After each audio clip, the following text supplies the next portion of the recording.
श्राद्ध पक्ष में विशेष महत्व रखती है इंदिरा एकादशी। पढ़ें व्रत कथा। धर्मराज युधिष्ठिर कहने लगे कि हे भगवान, आश्विन कृष्ण एकादशी का क्या नाम है, इसकी विधि तथा फल क्या है, सो कृपा करके कहिए। भगवान श्री कृष्ण कहने लगे कि इस एकादशी का नाम इंदिरा एकादशी है। यह एकादशी पापों को नष्ट करने वाली तथा पितरों को अधोगति से मुक्ति देने वाली होती है। हे राजन, ध्यानपूर्वक इसकी कथा सुनो। इसके सुनने मात्र से ही वायपेय यज्ञ का फल मिलता है। प्राचीन काल में सतयुग के समय में महिष्मती नाम की एक नगरी में इंद्रसेन नाम का एक प्रतापी राजा धर्मपूर्वक अपनी प्रजा का पालन करते हुए शासन करता था। वह राजा पुत्र, पौत्र और धन आदि से संपन्न और विष्णु का परम भक्त था। एक दिन जब राजा सुखपूर्वक अपनी सभा में बैठा था तो आकाश मार्ग से महर्षि नारद उतरकर उसकी सभा में आए। राजा उन्हें देखते ही हाथ जोड़कर खड़ा हो गया और विधिपूर्वक आसन व अर्घ्य दिया। सुख से बैठकर मुनि ने राजा से पूछा कि हे राजन, आपके सातों अंग कुशल पूर्वक तो हैं? तुम्हारी बुद्धि धर्म में और तुम्हारा मन विष्णु भक्ति में तो रहता है। देवर्षि नारद की ऐसी बातें सुनकर राजा ने कहा, हे महर्षि, आपकी कृपा से मेरे राज्य में सब कुशल है तथा मेरे यहाँ यज्ञ कर्मादि सुकृत हो रहे हैं।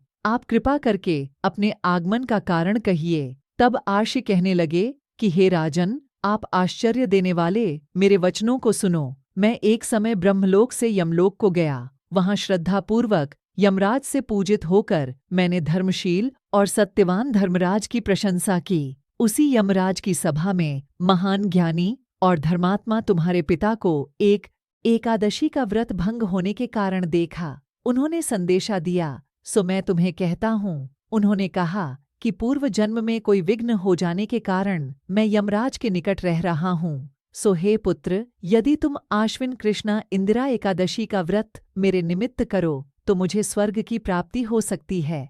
इतना सुनकर राजा कहने लगा कि हे महर्षि, आप इस व्रत की विधि मुझसे कहिए। नारद जी कहने लगे, आश्विन माह की कृष्ण पक्ष की दशमी के दिन प्रातःकाल श्रद्धापूर्वक स्नानादि से निवृत्त होकर पुण्य दोपहर को नदी आदि में जाकर स्नान करें। फिर श्रद्धापूर्वक पितरों का श्राद्ध करें और एक बार भोजन करें।